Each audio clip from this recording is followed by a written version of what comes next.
с поредицата Мисия Наш дом, а сега ще ви разкажа какво се случи и защо всъщност нямаше видео цели 2 месеца.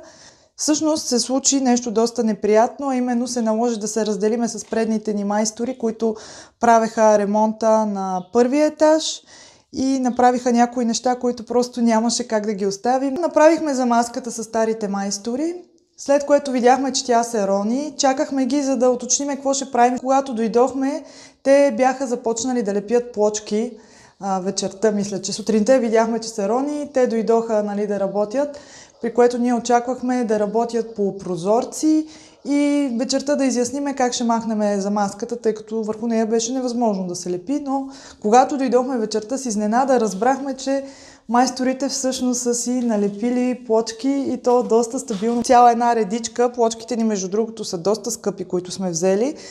И върху пясъка хубаво си бяха налепили плочките, ние се прибрахме вкъщи, обсъдихме с баща ми, викнахме едни познати да погледнат също. Разбрахме, че при каквото и да е положение да си го представим, това няма как да остане така, тъй като ако се наредят мебели, плочките ще се наредят, ще се закрепат временно, но като се наредят мебели след една година, буквално те ще почнат да шляпат, да се движат, като стъпиш от едната страна другата, даже големите плочки направо ще се счупят.